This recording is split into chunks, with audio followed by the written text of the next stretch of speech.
nangyayari. Naiintindihan mo pa ba kami ta? Para Magulo daw, eh. para daw di ka masaya sa nangyayari. Para daw sinabi mong hinarvest na lahat ang tinapay ng anak mo. Parang naiingit ka. Parang naiingit ka sa nangyayari. Parang ano, parang nilusob na naman nila yung ano ko ah. Ayan, ang dala ng ating ng mga previous, oh. Sana all! Ba't ako walang bigay?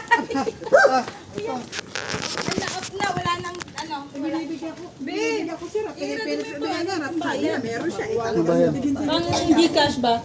Ay, grabe malma yun. Ay, naman ang dumi ko sa previous. Nag-hoard. Ay, nasa ng previous niya? Ay, ano? Ilan niya? Naka-30 ka niya? Wala pa po nga. Ay, bakit? Kuha pa po ko dito ng putosyko. Iba Ah, ba? dyan na lang daw. Ay, wala na akong pambili ng puto seko. Kapag nakaw na. Tama, ebidensya. Kita ka sa ebidensya. Wala na kami pambili. Magnanakaw na lang akong puto seko dyan. Ayun. Saan? Andito yata yun eh. Ito yung tita, andito yan. Pabukasan na natin yun.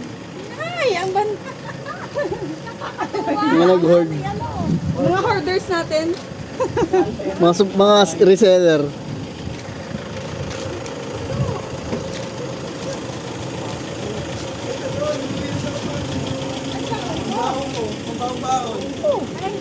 Siksik na namin ako. Wait lang, hindi pa ako tapos manguha. Ikaw sa'yo, okay? Hindi pa po.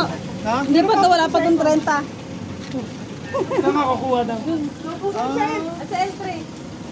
Uy, nasa na drum mo? Hoy, saan ba yung sasakay yun? Biyaga. Huwag na mag-alala. Starek. Baka sa Starek sa iyo. Balik kita. Ang ating ang tinatanong ko. Ating gano'n si Kakaroon Starek. Magkano mo daw ba ang ganun? 120. Anong drum? Ay, hindi makabili nito. Hindi kayo makiunan dam dito, sabi binibenta sa inyo. Benta nyo ng 300 ang 250 isa. No? Oo, kumakayo kayo ng drum dito. Lalo't napakahina ng tubig sa inyo. Kita kayo dyan.